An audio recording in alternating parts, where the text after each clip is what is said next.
Hello dear learners, ഈ വീഡിയോയിൽ നമ്മൾ നോക്കുന്നത് ഹിൽസ് ലൈക്ക് വൈറ്റ് എലിഫൻസ് എന്ന് പറയുന്ന ചാപ്റ്ററിൽ എന്തൊക്കെയാണ് വരുന്നതെന്നാണ്. ഏർണസ്റ്റ് ഹെമിംഗ്വേ എഴുതിയ ഒരു ഷോർട്ട് സ്റ്റോറിയാണ് hills like white elephants. Transition എന്ന് പറയുന്ന പീരിയോഡിക്കലായിരുന്നു ആദ്യം അത് പബ്ലിഷ് ചെയ്തത് 1927.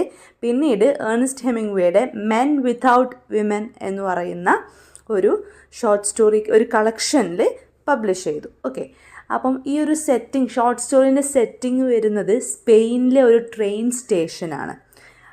അതിൻ്റെ അടുത്ത് നിൽക്കുന്ന ഒരു അമേരിക്കൻ മാനും ഒരു ഗേളും. അമേരിക്കൻ മാൻ എന്ന് പറയുന്നുള്ളൂ, മറ്റേത് വുമൺ എന്ന് പറയുന്നില്ല. എ ഗേൾ ജിഗ് എന്നാണ്.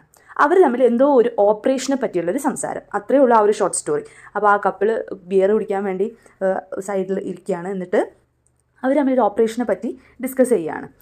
അപ്പോൾ അത് സിമ്പിളാണ്, നടത്താം എന്നുള്ള സെൻസിലാണ് അമേരിക്കൻ മാൻ പറയുന്നത്. പക്ഷേ ഗേളിൻ്റെ ഉള്ളിൽ എന്തൊക്കെയോ പ്രോബ്ലംസ് ഒക്കെ കടന്നു പോകുന്നുണ്ട്. അപ്പോൾ അവൾ പുറത്തേക്ക് നോക്കിയിട്ട് ഇതിൻ്റെ സ്റ്റാർട്ടിങ്ങിൽ പറയുന്നുണ്ട് hills are like white elephants എന്ന്. അപ്പോൾ പുറത്തുള്ള ഹിൽസ് ഒരു white elephants, white kind of hills ആണുള്ളത്. അതൊരു വൈറ്റ് എലിഫൻസ് ആയിട്ട് നമുക്ക് തോന്നുകയാണ്.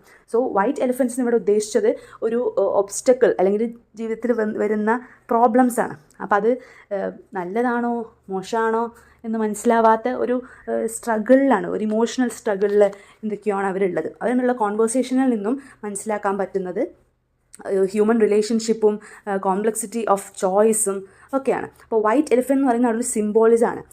ആ ഒരു ഓപ്പറേഷൻ ഇനി എന്താണെന്ന് വെച്ചാൽ എബോർഷനാണ് എന്ന് എല്ലാവരും എല്ലാ എക്സ്പ്ലനേഷൻസിലും പറയുന്നുണ്ട്. നമുക്കും അറ്റ് എ ഗ്ലാൻസ് കാണുമ്പം മനസ്സിലാക്കാൻ പറ്റുക ആ ഗേൾ പ്രഗ്നൻ്റ് ആണ്, എബോർഷനെ പറ്റിയാണ് അവൾ ഡിസ്കസ് ചെയ്യുന്നത് എന്നാണ്. അത് ചെയ്യാം, ഒരു സിമ്പിൾ പ്രൊസീജിയർ എന്ന രീതിയിലാണ് ആ മാൻ പറയുന്നത്. പിന്നെ ഇവർ മാരീഡായിട്ട് ഫീൽ ചെയ്യുന്നില്ല, അവർ വേറെ എന്തോ ഒരു ഫിസിക്കൽ റിലേഷൻഷിപ്പിലാണ് എന്നുള്ളതേ മനസ്സിലാവുന്നുള്ളൂ. അപ്പോൾ അബോർഷൻ എന്ന് പറയാതെ എബോർഷനെ പറ്റി സംസാരിക്കുകയാണ്. ഏർണസ്റ്റ് ഹെമിംഗ്വേയുടെ ഒരു പ്രത്യേകതയാണ് അദ്ദേഹം കാര്യങ്ങൾ ഡയറക്റ്റ്ലി പറയാതെ കുറച്ച് കാര്യങ്ങൾ പറഞ്ഞ് ബാക്കി ഒരുപാട് വായനക്കാർക്ക് മനസ്സിലാക്കിയെടുക്കാനുണ്ടാവും.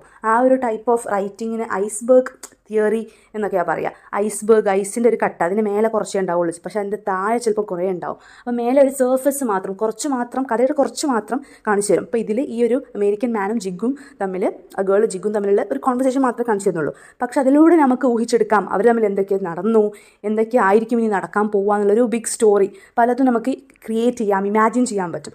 അപ്പോൾ ആ ഒരു സ്റ്റൈൽ ഓഫ് റൈറ്റിംഗ് ആണ് ഏർണസ്റ്റ് ഹെമിംഗ്വേക്ക് ഉള്ളത്. അപ്പോൾ ഇതാണ് ഈ ഒരു ചാപ്റ്ററിൽ പറയുന്നത്.